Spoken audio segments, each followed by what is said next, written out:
रमजानुल मुबारक का मुकद्दस महीना चल रहा है। दुनिया भर के मुसलमान बड़े पैमाने पर नमाज और रोजों की पाबंदी कर रहे हैं। मस्जिदें आबाद हैं, नमाजियों से खचाखच भरी हुई हैं। मुल्क में अमन सुकून के साथ ही गुनाहों की माफी के साथ मुसलमानों के रोजगार और तरक्की की दुआएं मांगी जा रही हैं। मुस्लिम इलाकों में बाजारों की रौनक देखते ही बनती है। इस बीच एक सवाल ये भी है कि क्या मुल्क का मुसलमान डबल टैक्स देते हैं? एक वो टैक्स जो सरकार के खाते में जाता है और एक वो टैक्स जिसे ज़कात के तौर पर अदा किया जाता है। आज की बड़ी बहस में बात इसी पर करेंगे। क्या मुसलमान डबल टैक्स देते हैं? इस्लाम में ज़कात की क्या अहमियत है और ज़कात पर क्या कहता है इस्लाम? क्योंकि सदका और ज़कात दो बिल्कुल अलग चीज़ें हैं और किस तरह से मुसलमान ज़कात अदा करता है उसे समझने की यहाँ पर कोशिश करेंगे। मुल्क के मुसलमानों को डबल टैक्स क्या अदा करना पड़ता है, ऐसे कई सवाल उठते हैं। लोग इन सवालों में उलझे हुए नजर आते हैं। उनका कहना होता है कि जो वो अदायगी कर रहे हैं सरकार को, वो भी बतौर टैक्स अदा कर रहे हैं जो उनकी इनकम है उस पर। इसी वजह से ज़कात को अक्सर इसके साथ कन्फ्यूज़ किया जाता है कि जो भी कमाई है उस पर पहले से ही जब टैक्स अदा हो चुका है तो फिर ज़कात अदा करने की क्या ज़रूरत महसूस की जानी चाहिए। शरई एतबार से ज़कात कितनी ज़रूरी है और क्या सही तरीक़ा है ज़कात लोगों तक, ज़रूरतमंदों तक पहुँचाने का और इससे क्या सवाब हासिल होता है, इसी मौजू पर आज चर्चा करेंगे। कुछ ही देर में ख़ास मेहमान भी हमारे साथ होंगे। उन्हीं से समझने की कोशिश करेंगे कि आखिर ये सवाल लोगों के जहन में पैदा क्यों होता है कि यहाँ पर मुसलमान क्या 2 बार टैक्स अदा करते हैं। आप एक बात बहुत साफ समझे कि लोग गाड़ी से मोहब्बत करते हैं, गाड़ी वाले से मोहब्बत नहीं करते। मकान से मोहब्बत करते हैं, मकान वाले से मोहब्बत नहीं करते। यहाँ पे जो अल्लाह का जो कायम करदा निजाम है उसमें इंसान से मोहब्बत करने का हुक्म है। इंसानियत से मोहब्बत करो, उसके दर्द को देखो। सोसाइटी के अंदर किस किस्म से कमजोरियां हैं, कहाँ कहाँ के ऊपर कौन कौन से खाने हैं जिनके ऊपर जो है वो सर्व किया जाना है, कैसे सोसाइटी खड़े होगी, किस किस्म के प्लान लाने हैं। तो इसी के ताल्लुक से कुरान ने कहा फलत गौर करो, फिक्र करो, देखो, सोचो।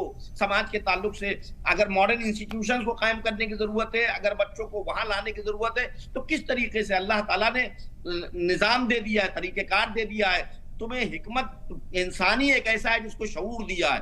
तो तुम अपने शऊर का, इल्म का, हिकमत का इस्तेमाल करो और इंसानियत को इस दलदल से, गरीबी के दलदल से, मोहताजी के दलदल से निकालो और उसको इस समाज के अंदर बराबरी से खड़ा करो।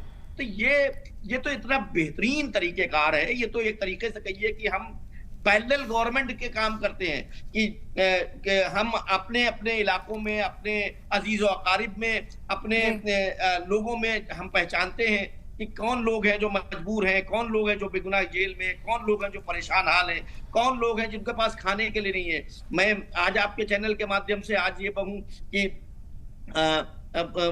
बहुत से मुसाफिर ऐसे होते हैं जो आते हैं और मुसाफरत के दौरान जो है वो उनके माल गुम हो जाते हैं, उनके पैसे गुम हो जाते हैं, वो खो देते हैं। तो उनके ऊपर भी जो है वो यानी कि इस बात के लिए ये कह दिया गया कि अगर आप उन्हें सही समझते हो तो आप उनको ज़कात दे सकते हो।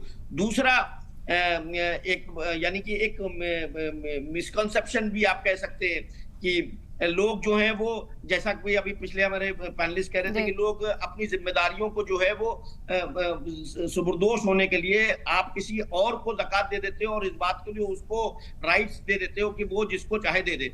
इस बात की इजाजत नहीं है। आपको क्लियर कट इस बात की निशानदेही करनी है, आपको चिन्हित करना है, आपको आइडेंटिफाई करना है कि who are the right persons who are eligible, who comes into that criteria.